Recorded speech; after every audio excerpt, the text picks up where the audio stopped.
वाह, क्या आईपीओ है। वाह क्या आईपीओ है, खास पेशकश हमारे जिसमें हम आईपीओ, एफपीओ, एनएफओ इन तमाम विषयों को समेटने की कोशिश करते हैं और बताते हैं आपको कि जो नए नए ऑफर्स आ रहे हैं बाजार में वो कितने फ़ायदेमंद हो सकते हैं आपके लिए, या फिर आपको उनसे दूर रहने की आवश्यकता है।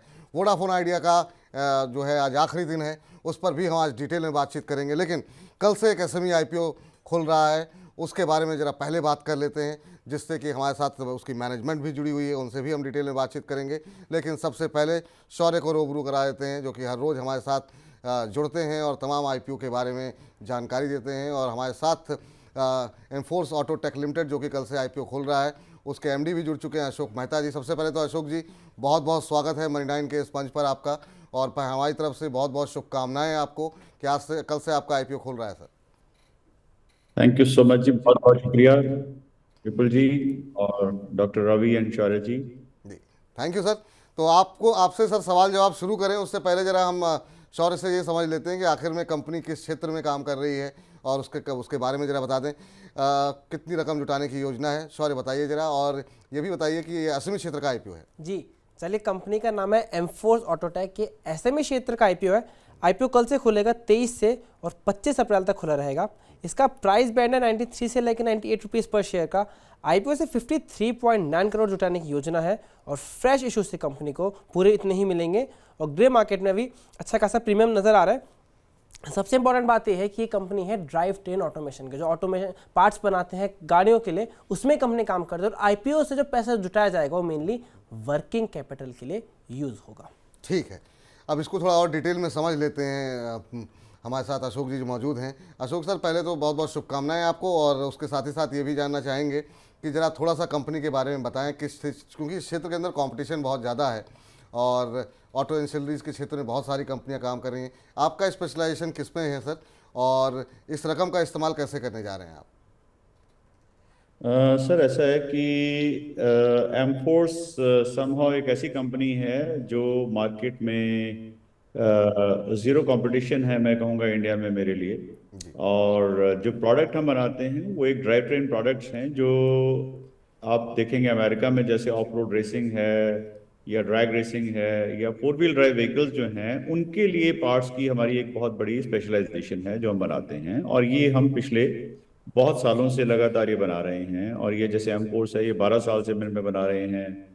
जैसे हमारे प्रोडक्ट्स हैं, 4 व्हील ड्राइव के लॉकिंग हब्स हैं, डिफरेंशियल हाउसिंग्स हैं, काफ़ी तरह के और पार्ट्स हमारे जो हम बना रहे हैं इनमें। तो हमारी अपनी एक क्लास है, बिकॉज हम एक आफ्टर मार्केट में या रेसिंग प्रोडक्ट्स में दे रहे हैं इंस्टेड ऑफ ओईएम्स। तो हमारा मेजर फोकस जो है वो ओईएम्स नहीं है, वो एक स्पेशलाइजेशन है कि हम खुद डिज़ाइन करते हैं और उनकी लाइफ जो है कस्टमर को बताते हैं और प्रोडक्ट के अंदर इम्प्रूवमेंट करके उनको देते हैं। ये हमारी अपनी एक स्पेशलाइजेशन है जो कि एक स्मॉल लेवल के ऊपर बहुत ही रेयर पाई जाती है मार्केट में। जी सर, चलिए अगर आपके क्लाइंट्स की बात करें तो आपका अपने क्लाइंट्स का बहुत ही लंबे समय से रिलेशंस हैं, तो आपका क्लाइंट ऑनबोर्डिंग का प्रोसेस क्या है और इस रिलेशंस को मजबूत रखने के लिए आप क्या एफर्ट्स लगाते हैं? आई एम सॉरी, थोड़ी सी आवाज में दिक्कत है, बट आप शायद क्लाइंट्स के बारे में पूछ रहे हैं। जी, आपका क्लाइंट ऑनबोर्डिंग का प्रोसेस क्या है और आप कितने लंबे समय से क्लाइंट्स हैं, तो उस रिलेशनशिप को आप कैसे मेंटेन रखते हैं? सब एक ही चीज है हमारी जिंदगी में, वो ये है कि हम कस्टमर के पीछे जान देते हैं। जी, हम कस्टमर को क्या चाहिए वो उसके बोलने से पहले कोशिश करते हैं कि उसको वो मिल जाए। जो वो सोच रहा है हम वो सोच रहे हैं कि वो सोचता क्या है, और उसकी सोच के हिसाब से हम वो प्रोडक्ट और उसको वो सर्विस हम जो है वो उसके सामने रख देते हैं, जिसके कारण वो उसको कहीं कुछ और सोचने की जरूरत ही नहीं पड़ती। उसको एक वन स्टॉप शॉप का सोल्यूशन देते हैं हम यहाँ पे। हमारी कंपनी में करीबन 50 तरह के प्रोडक्ट हैं जो हम एक ही शॉप में जो है बनाते हैं। तो उसको एक वन स्टॉप शॉप का पूरा एक कॉन्सेप्ट मिलता है। उसके डिलीवरी टाइम्स के ऊपर हम पूरा ध्यान देते हैं। हम उसके ऊपर किसी भी तरह की उसको जो है प्रोडक्ट के डिज़ाइन के अंदर वो जो सोचता है कि मुझे ऐसा प्रोडक्ट चाहिए, ऐसा डिज़ाइन चाहिए, हम उसको देते हैं। हम उसकी एक्सक्लूसिविटी, चाहे उसके साथ एग्रीमेंट नहीं है, लेकिन हम कोशिश करते हैं कि उसका बिजनेस जो है प्रोटेक्टेड रहे ताकि वो पैसे कमा सके।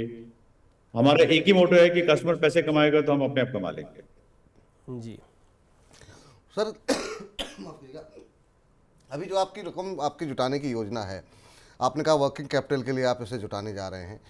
आपसे ये समझना चाहेंगे क्या भविष्य में कुछ आपका इस तरह की भी कोई योजना, जैसे अभी आप स्पेशलाइज्ड प्रोडक्ट बना रहे हैं, क्या डाइवर्सिफाई करने की भी योजना है, या इसी क्षेत्र को आप किस तरीके से आगे बढ़ते हुए देख रहे हैं? क्या ये मार्केट आपको लगता है कि सीमित है और आपको थोड़ा सा और डाइवर्सिफिकेशन की आवश्यकता है, और इन पैसों का इस्तेमाल किस तरीके से करेंगे आप? विपुल जी, मैं जहां तक समझ पा रहा हूँ, देखिए क्वेश्चन थोड़ी सी मेरे पास आवाज ब्लड आ रही है, लेकिन मैं कुछ समझ रहा हूँ कि फ्यूचर प्लान्स के बारे में और मार्केट के बारे में आप जानना चाह रहे बिल्कुल हैं। बिल्कुल बिल्कुल जी। तो बेसिक जो मार्केट है, देखिए आज इंडिया के लिए ना, ऑटोमोटिव मार्केट के लिए एक बहुत बड़ी स्टोरी है, जहां इंडिया के अंदर मैं समझता हूं कि आज दुनिया सारी सिर्फ इंडिया को देख रही है कि वो किस तरह से हमारी नीड्स को पूरा कर सके, और चाइना से वो निकलना चाह रहे हैं आज की डेट में। यूरोपियन, अमेरिकन सारे जो है बहुत जोरों शोरों से अपनी टीम्स यहाँ इंडिया में डेवलप कर रहे हैं, जहां वो इंडिया से जो है वो बाय कर सके। और मुझे ऐसा लगता है कि अगर वो चाइना से 5% मार्केट शेयर भी अगर इंडिया में आ गया, तो इंडिया बहुत बुरी तरह से ओवरबुक हो जाएगा, इंडिया के पास कोई कैपेसिटी नहीं होगी। और इस सिचुएशन के अंदर हम जो है वो एक अपनी एक फर्स्ट टाइम एडवांटेज और एक ऐसी सिचुएशन में आना चाह रहे हैं कि हम उसके लिए रेडी हों। हमारे पास कस्टमर की आज इंक्वायरीज इतने बड़े लेवल पे हैं कि आज हमें खुद को नहीं समझ आ रहा है कि हम उसको हैंडल कैसे करें। जी सर, चलिए आपने मेंशन किया प्रोस्पेक्टस आपका कॉस्ट एफिशिएंसी पर भी फोकस है, तो उसके लिए आप क्या स्ट्रेटेजी अपना रहे हो? जैसे आजकल डिजिटाइजेशन, ऑटोमेशन काफ़ी यूज़ हो रहा है, तो क्या आपका भी इन चीज़ पे फोकस है? देखिए, आप कॉस्ट की बात कर रहे हो? जी, कॉस्ट एफिशिएंसी की। हाँ, देखिए हमारा जो बेसिक है, कॉस्ट हमेशा एक कंसिडरेशन रहती है। अल्टीमेट गोल जो है वो एक ही है कि कस्टमर के पास अगर प्रॉफिट नहीं होगा तो कस्टमर आपकी कॉस्ट कटिंग के ऊपर आएगा ही आएगा। तो हम प्रोडक्ट वो पिक करते हैं जहां पे कस्टमर को जो है वो प्रॉफिट डेफिनेटली आए ही आए, वो अपने जोरों शोरों से उसको जो है बेच सके, और कस्टमर की अपनी एक हम ये रखते हैं कि अगर हमने प्रोडक्ट बनाया और प्रोडक्ट के अंदर हम कस्टमर को बोलते हैं कि आप अपना जो है वो पेटेंट रजिस्टर कर लीजिए, ताकि वो कस्टमर जो है वो आगे बड़े कॉन्फिडेंस से माल को बेच सके। तो इस तरह की चीजें जब हम देते हैं तो कस्टमर जो है वो बैठ के हमारे साथ रोज कॉस्ट की बात नहीं करता, वो हमसे बात करता है कि हम अगली बात करते हैं, अगला प्रॉफिट कहाँ से कमाएंगे। जी चलिए सर, आपने कंपनी के बारे में बताया हमें, बड़ी अच्छी जानकारी दी आपने, और हमारे दर्शकों को भी ये समझ में आया होगा कि आखिर में आप किस क्षेत्र में काम कर रहे हैं और क्या आपका स्पेशलाइजेशन है। और ग्रे मार्केट के अंदर हम देख रहे हैं काफ़ी अच्छा प्रीमियम भी मिलता हुआ अभी दिखाई दे रहा है।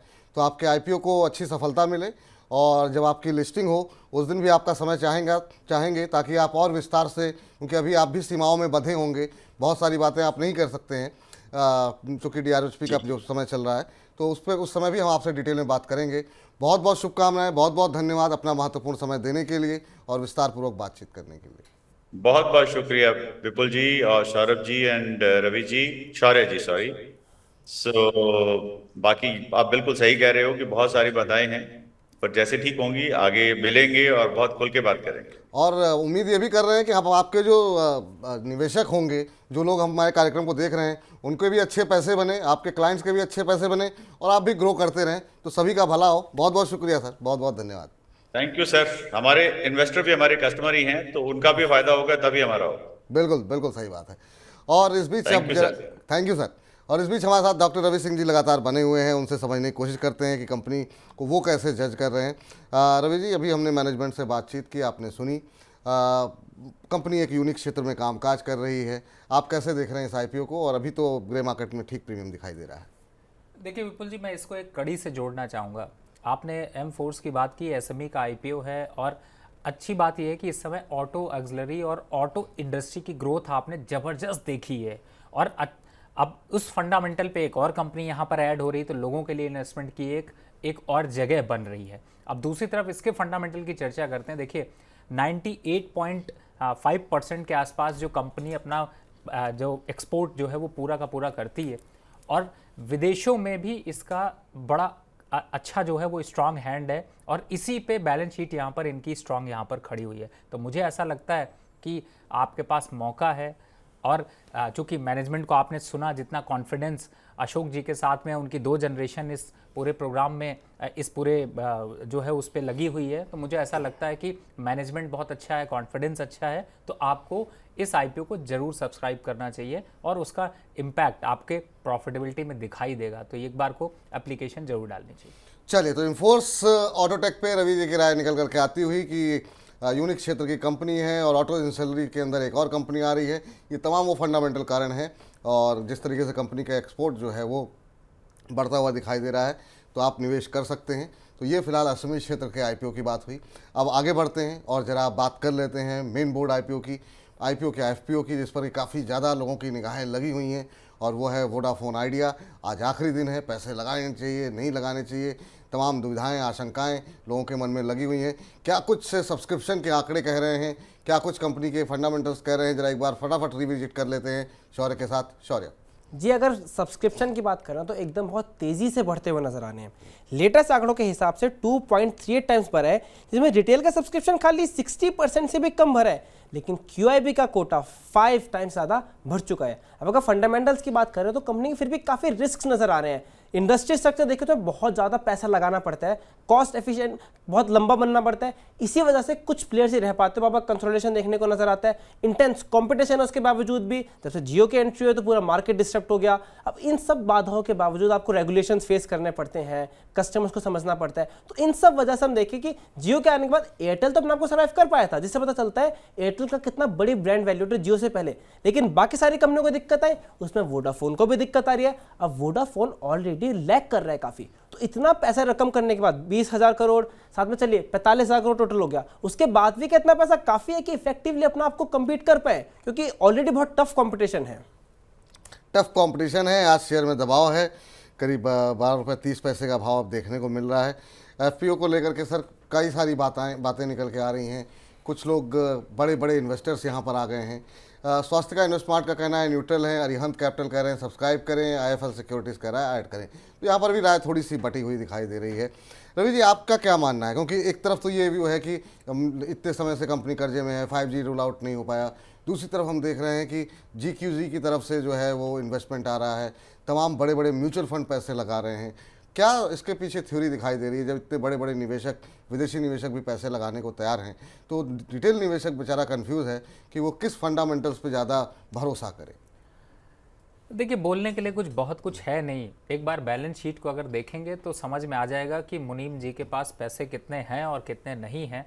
और मैं एक भाषा में कहना चाहूँगा कि भैया कॉर्पोरेट की लड़ाई कॉर्पोरेट को करने दीजिए, हम छोटे मोटे रिटेल इन्वेस्टर है, क्यों अपना हाथ जलाएं जा करके। तो बेटर है कि अच्छी अपॉर्चुनिटी देखें। फिलहाल अभी अगर फंडामेंटल की चर्चा भी आपके लिए बहुत ज़रूरी है, नहीं तो लोगों को लगेगा कि हमारे लिए कुछ बोला नहीं गया। इस समय फंडामेंटल नंबर्स, आंकड़े पूरी तरह से जो है वो यही सजेस्ट कर रहे हैं कि आपको इससे दूरी बनाकर रखनी चाहिए।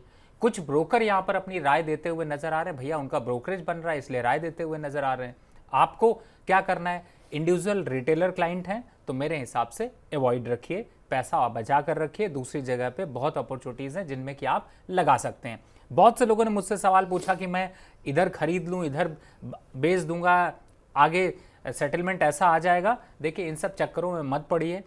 जब आईपीओ का सब्सक्रिप्शन, जब इस तरीके के आईपीओ आते हैं तो आपको एक सच्चाई बताता हूँ कि आपने जैसे ग्रे मार्केट की चर्चा सिर्फ एक इसी प्रोग्राम में होती है जिसमें कि आपको हम एक अंदाज़ा देते हैं, बाकी प्रोग्राम कहते हैं कि हम उसकी चर्चा नहीं करेंगे। यहाँ पर आपको एक क्लियर पिक्चर देने की बात होती है। दूसरा, जो सब्सक्रिप्शन आंकड़े आप देखते हैं उसमें बहुत से लोगों का सब्सक्राइब कराया जाता है जिससे कि ये दिखाए कि हाँ बहुत अच्छा सब्सक्रिप्शन आ रहा है। नंबर्स देखकर कोई अट्रैक्शन यहाँ पर नहीं दिखाई दे रहा। तो मुझे लगता है कि अगर आप रिटेलर हैं तो थोड़ा अवॉइड कर लीजिए। अब आ जाते हैं म्यूचुअल फंड और कॉर्पोरेट की। देखिए, म्यूचुअल फंड कॉर्पोरेट के पास ऑप्शन होता है, उनके पास यहाँ पर फंड पड़े होते हैं और उनको कहीं भी वो डिसइन्वेस्टमेंट या इन्वेस्टमेंट करके उसमें अगर उनको छोटे रिटर्न मिलते हैं, मतलब अगर उनको पैसा डूबे नहीं, थोड़ा सा रिटर्न मिल जाए, वही बहुत है। और ये लंबी टाइम का कॉल है, तो मुझे ऐसा लगता है उनको लेने दीजिए। आप छोटे इन्वेस्टर हो, एक से स्टॉक खरीदते हो, सोचते हो मल्टी बैगर बन जाए, वो इसमें हालात नहीं दिखाई देते, तो अवॉइड रखिए। तो यहाँ पर रवि जी की राय यही निकल करके आती हुई कि अवॉइड करें अभी इसको, जो है खासतौर से जो छोटे निवेशक हैं, रिटेल निवेशक हैं, उनको अवॉइड करना चाहिए। जो बड़े इन्वेस्टर्स हैं उनको आप अप्लाई करने दीजिए। नाम सुन करके हो सकता है आपको आकर्षण लगता हो, और यही वजह है कि ब्रोकरेज हाउसेस भी की राय बटी हुई है, अलग अलग जगहों से अलग अलग रिकमेंडेशंस आ रही है, क्योंकि अलग अलग तरीके का एनालिसिस हर जगह हो रहा है। अभी कुछ दिन पहले हमने बातचीत करे थे तो एक एक्सपर्ट ने कहा कि सरकार की इसमें हिस्सेदारी है तो सरकार डूबने नहीं देगी। तो सब लोग अपने अपनी एनालिसिस कर रहे हैं, लेकिन जहाँ इतना विवाद हो तो आपके लिए यही सलाह है कि दूर रहिए और सुरक्षित रहिए, ताकि कल को फंस जाए तो फिर दिक्कत हो जाएगी, फिर साल 2 साल तक खिंचता रहेगा मामला। तो रहने दीजिए, अभी अवॉइड करने की ही सलाह निकल करके आती हुई। तो चलिए हमारे इस खास सेगमेंट वाह क्या आईपीओ है में फिलहाल इतना ही।